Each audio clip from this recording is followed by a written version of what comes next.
The Israelis, they've been hell-bent on trying to remove Assad since, 4 or 5 years ago. That was how the whole thing started. And Assad, with Russia coming in and helping Assad survive, and many Americans went over there and saw that Assad was actually defending Christians, and he was not the boogeyman he was led to believe. Senator Dick Black did that. Tulsi Gabbard, who's running for the presidency, did that.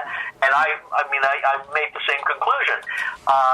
The Israelis were the ones, and the Saudis were the ones, and the U.S. CIA were the ones who started this fight, and it failed. It was a coup d'etat that failed, so the Israelis have found themselves in a losing situation, and the Iranians were brought in by Assad, and the Russians were there to defend against Assad being taken out, because they did not want another Saudi Arabian Wahhabi entity in the Middle East. They didn't want Turkey in there either. Okay, look, sorry to interrupt you, but it's about time we heard from the Israelis.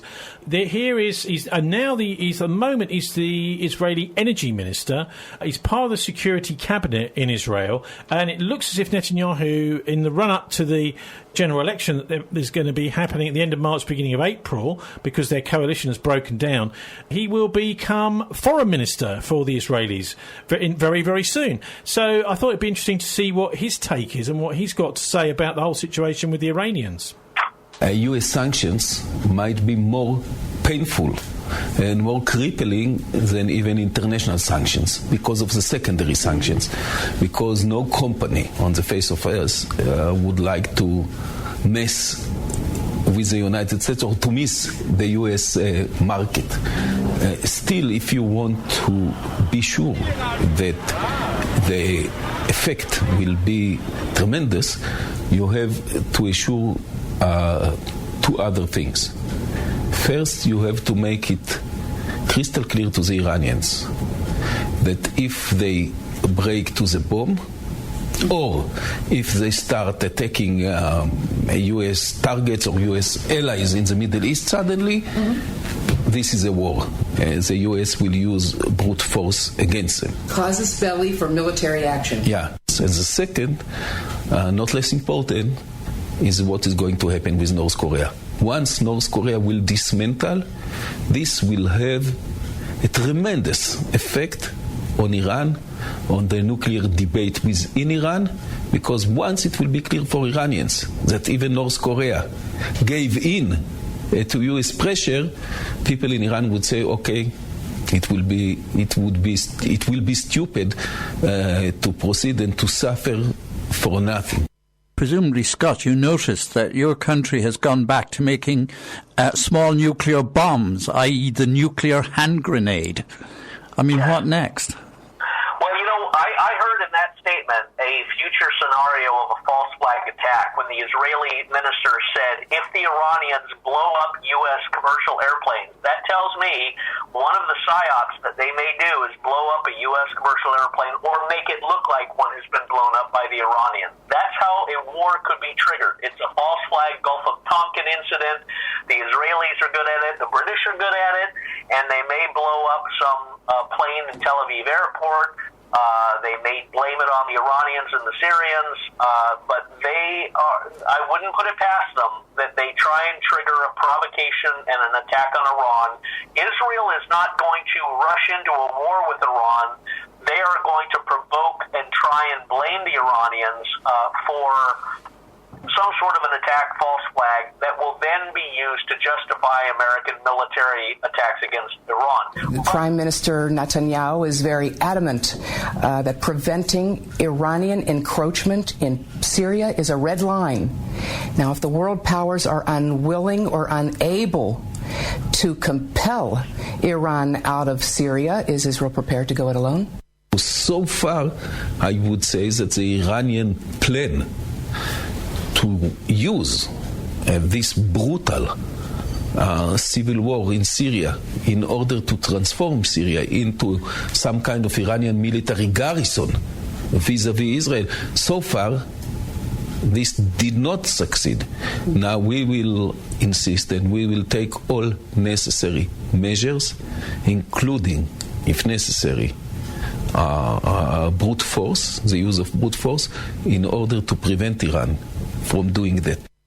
So that was the voice you heard there of Yuval Steinitz. He's currently the Minister of Energy in Israel, about to be promoted to become Foreign Minister by Benjamin Netanyahu before his government runs out. They've got a general election coming up in a couple of months' time. But what do you reckon to what he's saying there, Scott? I think they're preparing and hoping for a war conflict with Iran. That's always been Israel's, the Likud Zionist Party's agenda. I don't think it's going to work. I think the American people would stand against it. They're tired of 19 years of war. Surely, hang on, Scott. Surely it's not the Americans that would stop such a thing. It's more likely to be the Russians, isn't it? Well, the Russians certainly would not allow it. The Chinese and the Russians and the Iranians have a defensive pact, if you will, even though it's not official. They realize that they cannot survive another country being toppled with regime change. They've seen what happened to Libya.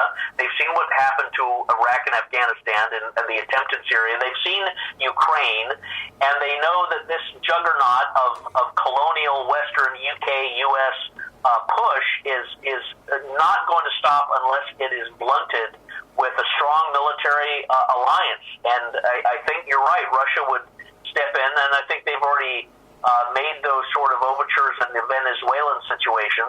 But these neocons and the Trump administration, I think, have been pushing President Trump in this direction, and he's been listening to them. Now, I think there's also a case to be made that he is doing a lot of this to make a deal to try and stabilize the situation with Korea, for example, and the Iranians and the Russians.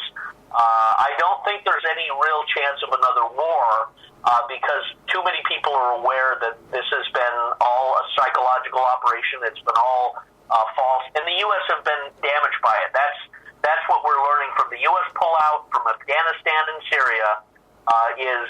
The U.S. is not going to remain in these Middle Eastern countries. That's why I don't think they're consolidating power simply to go in and invade Iran. Okay. And Europe is another continent that suffered with all of these migrants flooding up into Europe. Okay, in the background to a lot of this, and I'll bring Kevin in on this as well, the Irish have passed a BDS Bill, Boycott, Divestment, Sanctions Bill, banning Israeli settlement goods. Israel summons the Irish ambassador. We hear, and I'll put a link up to that on our show page at thisweek.org.uk. Israel summons the Irish ambassador over the BDS Bill. We hear that Ireland has advanced this bill which will prevent the sale of goods from Israel's illegal settlements in the occupied West Bank. The lower house of the Irish Parliament, the Dáil, voted this week in favour of a bill which will ban the purchase of all goods and services from Israel West Bank settlements, considered illegal under international law. Bill was previously passed through the Parliament's upper house, the Senate, before proceeding to the lower house, receiving a 78 to 45 majority in favour. Al Jazeera reported it. I didn't see this reported in the British news, but Kevin, what do you make of what the Irish are up to? No, I saw it. The Israelis have a general push on stopping anybody making any criticisms of Israel. The instant charge is you're anti-Zionist, and that's what they're doing to the Irish. The Irish have gone into a very strange stage of liberalisation, and there used to be a very big Jewish community in Dublin, and I don't think the tactics of the Israeli government are doing anything for Jewish people. The settlements are illegal. I mean, in your experience, Jewish diaspora supportive of Netanyahu or not? He has a lot of support, particularly here in Britain. I know a number of my Jewish friends are supporters of Netanyahu. What do you make of it, Scott? The Irish are saying no goods here, thank you very much, from illegal settlements. Well, I think the Irish are showing their temperament. They're a fighting people. They're a poetic people, and I find them very akin to the Scottish, and we share that warrior blood energy. And I agree with them. I stand with them. If these illegal settlements and apartheid actions by Israel and the Zionist elements are to be thwarted, it has to be through social and economic isolation and rejecting. That's what free peoples do. They're doing the same thing in America, mind you. Why? Surely, hang on, why? Because surely this sort of trade, free trade, should be allowed. It shouldn't boycott. You shouldn't be allowed to boycott trade like that. Well, in the United States Constitution, you have a right to freedom of speech, and freedom of speech is manifested in how you spend your money and what you say, what you wear, who you associate with, and all of that is constitutional grounds that if you don't like a country or a regime or anything, you have a constitutional right to disassociate with it. That means not talk the boycott, of course, maybe Kevin, you can tell us a bit more about this, was very much an Irish invention, wasn't it?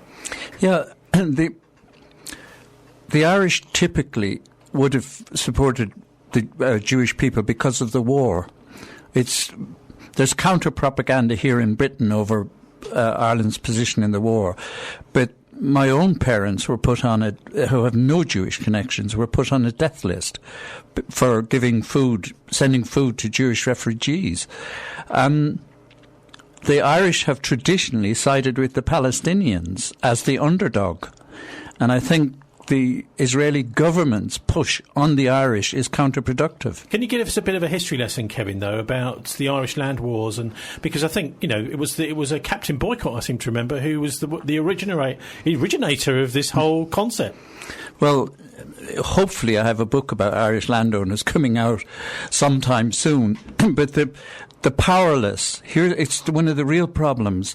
The Irish peasantry had absolutely nothing. They might as well have been slaves. The landlords were vile. So the only weapon they could find was to stop paying rent, but it did work.